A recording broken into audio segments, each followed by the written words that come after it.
Comment ça va YouTube? Ceci est la dernière partie d'un enseignement à 4 volets sur le baptême. Si toi, tu veux mieux comprendre la chose, je te recommande d'aller voir les 3 premières parties de l'enseignement afin de pouvoir profiter pleinement de cet enseignement. Sur ce, on peut commencer.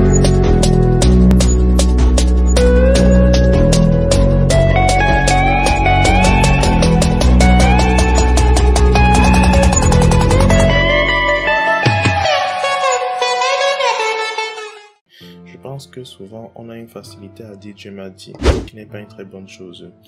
Si tu remarques bien, dans ce genre de cas, ceux avec qui la personne marche, c'est-à-dire que ceux avec qui la personne passe majoritairement son temps sont des gens qui ont été baptisés par immersion. Et dans ce type de cas, il ne faut pas être un génie pour savoir que ça a forcément eu de l'influence sur toi.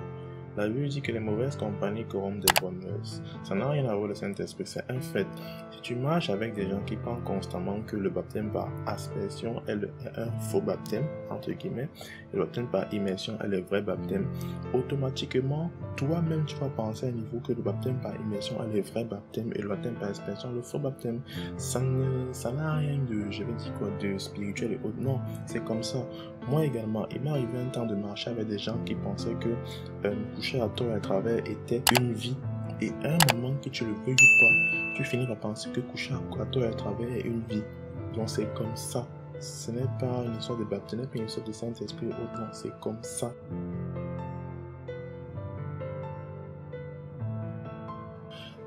Là, c'est la question un peu délicate dans le sens où moi, par exemple, j'ai eu à faire le suivi d'une amie qui était au départ catholique, mais par la suite, je l'ai appelée une paroisse pentecôtiste. Et dans son cas, en fait, on a prié par rapport, parce qu'au départ, au moment là, je conserve beaucoup d'informations. Et ce que je recevais dans mon cœur, c'était que si elle parle d'une paroisse où l'homme de Dieu, le responsable de la paroisse, demande de se refaire baptiser, et bien de se refaire baptiser. Pas parce que il y a le faux non, vrai non. C'est juste que parce qu'elle doit être soumise à l'autorité qui est établie devant elle, elle doit se refaire baptiser. Donc c'est en fait ça le principe, c'est en fait ça le pouvoir, elle doit le refaire. Maintenant, si tu es dans une communauté où le baptême par aspersion est pratiqué, pourquoi te refaire baptiser? C'est quoi le but en fait? Ça ne sied pas, ça ne concorde pas. Résultat, beaucoup de gens font des choses par suivisme, je ne dis pas que tous ceux qui font le thème par immersion le font forcément par suivisme. Je dis, il y a de l'influence à l'intérieur. On ne peut pas dire que Dieu m'a dit, dans le sens où c'est une, deux personnes qui t'ont influencé. Oui, on va dire qu'il y a la volonté de Dieu à l'intérieur, mais tu restes libre. Cela soulève un autre point. Je sais pas toi, mais moi, généralement, quand quelqu'un me dit que Dieu l'appelle à changer d'église, ce sont souvent des églises, j'ai envie de dire quoi, le nom de l'église est assez évident à trouver. Si tu tapes le nom de l'église sur Google ou bien sur YouTube, tu vas trouver que l'église a une chaîne YouTube, fait des prédications, et bref, a une assez forte présence sur les réseaux sociaux. La question se pose c'est ceci. Est-ce que Dieu appelle les gens à aller seulement dans les églises connues? Pour interrogation. Est-ce que Dieu appelle les gens à aller seulement dans les églises connues? Parce que c'est le cas qu'on voit, c'est ce qu'on voit régulièrement. Dieu m'a appelé à aller à ICC, Dieu m'a appelé à aller à Compassion, Dieu m'a appelé à aller à ci, à ça. Personne n'a appelé à aller dans les églises non, je comprends pas. Ou bien, j'ai déjà rencontré près de 100 personnes qui m'ont dit la même chose. Et les églises qui revenaient toujours, c'était ces églises-là. C'était vraiment ces églises. Je me suis posé la question, soit Dieu là, il est bizarre dans le sens où il envoie seulement des gens là où c'est déjà saturé. Entre guillemets. Pour la petite histoire, j'ai grandi pendant un an. J'ai fait un an. Oui, dans une région, dans un quartier où il y avait 2 églises. Une église vraiment connue sur internet, dont je vais taire le nom, et une église non-name de papa, que bon, personne ne connaissait quoi. Le père a faisait des prédications 3 fois par semaine et le week-end également. Je t'assure, les gars, c'est tout à fond. Mais, je vais dire quoi, la malchance qu'il a eu, c'est que il a été à côté d'une église qui a un puissant marketing sur les réseaux. Résultat, les gens venaient toujours à l'église, les gens s'ajoutaient, les gens venaient, mais lui, les gens ne venaient jamais dans son église. J'ai fait plus d'1 an là-bas. Et je t'assure que pendant plus d'1 an, il n'y a eu aucun fidèle. C'est-à-dire que l'autre église est bondée de monde jusqu'à déborder. Parce que eux, ils ont un très puissant marketing sur les réseaux sociaux. Et quand tu vas demander à quelqu'un pourquoi tu es venu ici, il va dire que Dieu m'a appelé à venir ici. Je ne pense pas que Dieu t'a appelé. Je pense que tu as été influencé par les réseaux sociaux, ce qui n'est pas fondamentalement mauvais. Mais je continue à dire, on a le Dieu m'a dit trop facile. Je pense, avant de dire Dieu m'a dit à quelqu'un, Dieu m'a dit à quelque situation, faut prendre la peine de réfléchir posément par rapport à ce qu'on va dire. Parce que le jour où ça va capoter là, on va te demander, Dieu t'avait pas dit de faire ça. Et là, tu vois, on te sonne une petite parenthèse que je voulais faire avant de continuer la vie.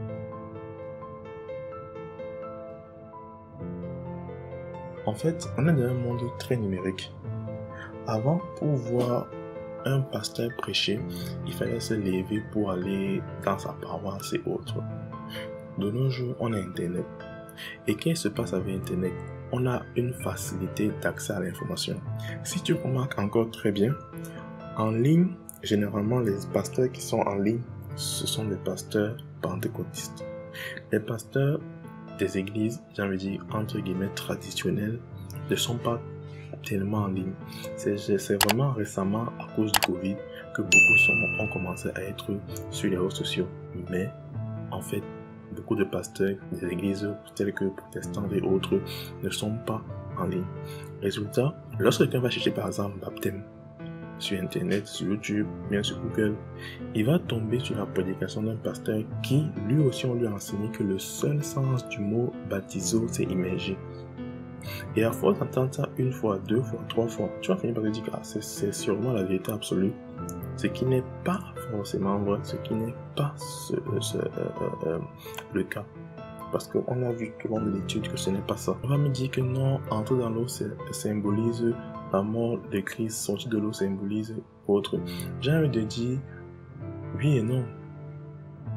Ça symbolise, ça c'est très vrai. Mais quand tu as dit ça symbolise, c'est un symbole. Je vais encore prendre un cas plus éloigné, la Sainte Seine. La Sainte Seine et le baptême vont généralement de pair. Disons, ça va généralement de pair. Et c'est quoi en fait le résultat? C'est que la Sainte Seine, ça représente le corps et le sang de Christ. Et à l'origine, ça a été fait avec le corps et le sang, le pain et le vin. Bon, il y a des communautés qui n'ont pas la capacité de pouvoir avoir le pain et le vin. Qu'est-ce qu'on fait par rapport à eux? Ça veut dire qu'ils ne pourront pas faire la Sainte Seine. Non. Ils vont prier sur du manioc et du vin de palme. Oui, il y a des communautés dans les zones rurales qui font la Sainte Seine avec le manioc et le vin de palme. Parce que, comme je l'ai dit précédemment, ce n'est pas l'acte lui-même qui est important, mais c'est l'attitude de cœur qu'a la personne qui est important. Donc, pour terminer, pour conclure, on a vu que le baptême par aspersion est biblique. On a même vu qu'il est fort probable que Jésus soit baptisé par aspersion et non pas par immersion comme beaucoup le disent. On a vu qu'il y a beaucoup de cas dans la Bible où il y a des gens qui sont baptisés par aspersion, non pas par immersion. Maintenant la question est ceci. Dieu lui-même a dit, il regarde plus au cœur de l'homme que à l'apparence extérieure. Ça veut dire que Dieu ne fait aucune différence entre les deux. Que tu sois baptisé par aspersion, par immersion, pour Dieu c'est la même chose. Du moment où tu nettoies ton cœur, où tu baptises ton cœur, ça passe, il n'y a pas de souci, vas-y. Et tu vas peut-être me dire que, oh voilà, moi j'étais baptisé mais je n'étais pas conscient de faire la chose. Sache une chose, on ne baptise pas deux fois. Comme j'ai dit, ça symbolise la mort et la résurrection de ta résurrection en Christ. Tu ne peux pas mourir deux fois en Christ. Donc quand tu l'as fait une fois, c'est bon. Dis bien, c'est bon, on est d'accord. Donc même si tu l'as fait en mode c'était seulement la fête, s'il y a eu effectivement une phase de formation avant cela, ça passe. L'essentiel, c'est ce que tu as compris le message. Alors si Dieu lui-même ne fait pas de différence entre les deux, parce qu'il ne va jamais dire à quelqu'un qui va arriver devant lui que mon fils, bon, en fait, la bonne réponse était baptême par immersion. Toi tu as pris par aspersion, désolé, tu vas à l'enfer. Je ne pense pas que le Dieu qu'on connaît puisse faire ça. Je ne pense pas. Donc là, il me donne la question.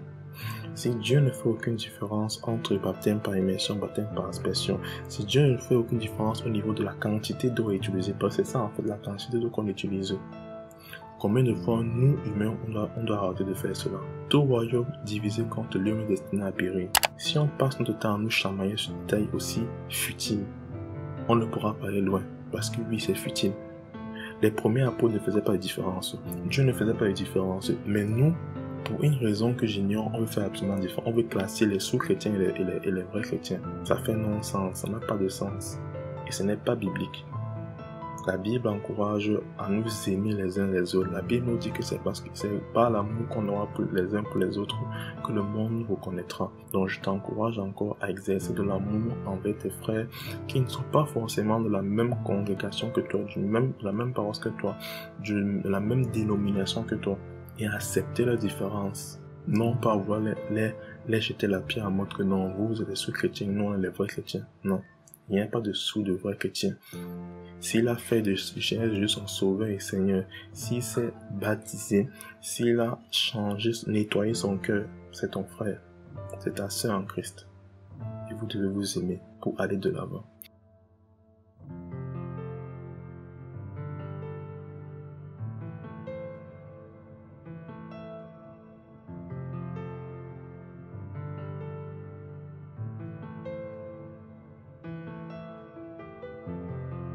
Voilà un peu ce que je pouvais dire par rapport à cette vidéo. Je sais qu'elle était un peu longue. Je ne sais pas combien de temps ça va faire, mais ça va sûr que ça va prendre un paquet de temps parce que j'ai beaucoup parlé et j'essaie de réduire comme je pouvais. Et voilà, sur ce, si tu as des questions, n'hésite pas à l'écrire en commentaire. Si tu n'es pas d'accord, écris ça en commentaire avec des références bibliques. Je précise vraiment des références bibliques. Ne dis pas, je pense que je crois que non. On n'est pas là pour penser pourquoi, on est là pour dire ce que la Bible dit. N'hésite pas à liker, à laisser un commentaire et à partager avec toi. Beaucoup de gens sont dans l'ignorance et je pense que ce sera important de faire connaître la chose. Donc voilà. Sur ce, j'espère que j'ai été béni par cette série d'enseignements et j'espère que ça a pu t'apprendre des choses.